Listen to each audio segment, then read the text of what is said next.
What's up, Panda Nation? Peter Von Panda here. Hey, just want to show you my glycines and show you a new one, basically. We have looked here. This is the limited edition F104. Beautiful watch. I really love it. This one is one I just showed you. It's the 48 millimeter as well in the silver dial, and I really like it. And then because I had those in two similar colored dials, this one's silver, and this one's a white. They kind of go with certain outfits. But I really love this watch. I like the presence. The 48 millimeter is pretty large, but it's a pretty thin watch.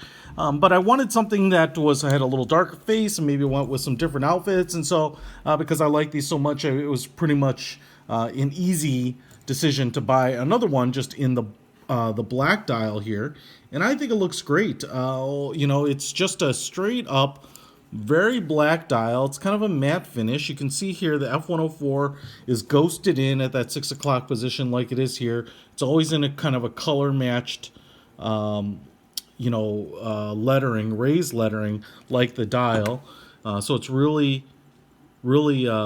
subtle.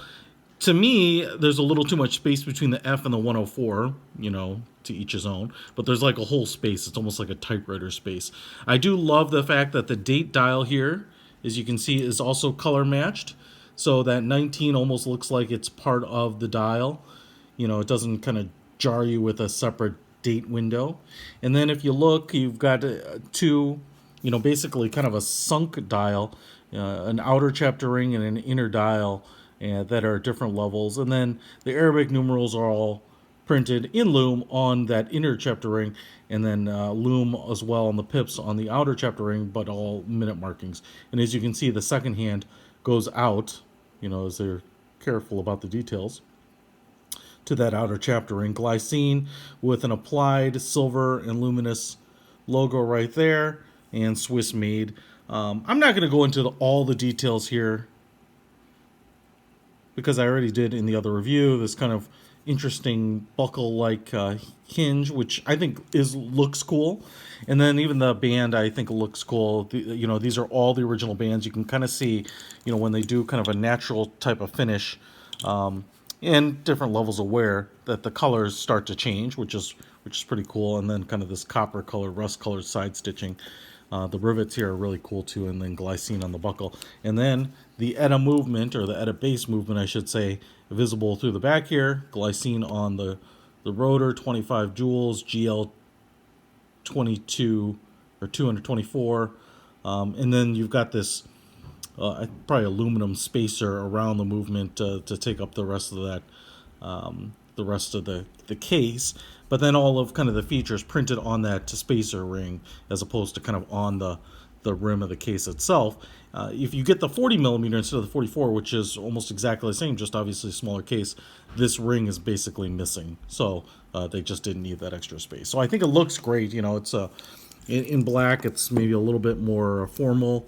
Will probably match more things. You could even replace the band on the watch too, if you really wanted to kind of go with like a black leather or alligator, or I don't know that they make a bracelet for the F104s, but I think it looks good, and in black. It's just a different color than the rest, just a different look than the silver.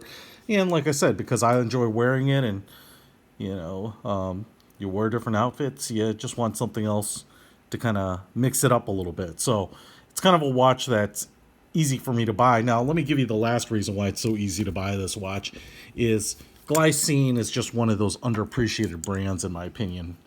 For whatever reason, I get it. They're not, they're not supermarketers, so everyone's not out there pounding the pavement saying, "Man, gotta have a Glycine," but you should.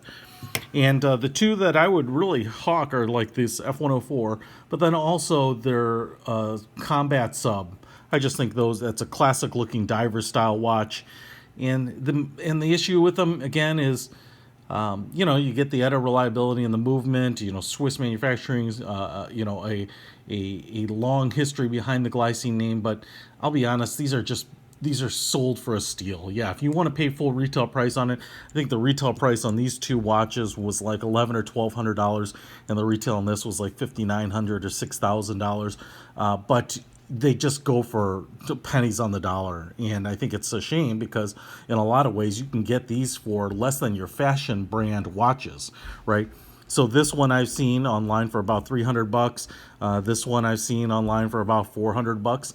And that's cheaper than what you can get into, say, a Shinola or, some of the Tissot's, or, it's kind of money that you throw down on a diesel or some of the Michael Kors or whatever it might be. But, just I think it's kind of a watch that falls in a different caliber, but you wouldn't know so by the price. So if you're looking for a really good value on a watch, and you're looking for something that has some recognition and some style and is something unique, I would definitely go for Glycine. People ask me all the time, what should I get? I don't have a lot of money.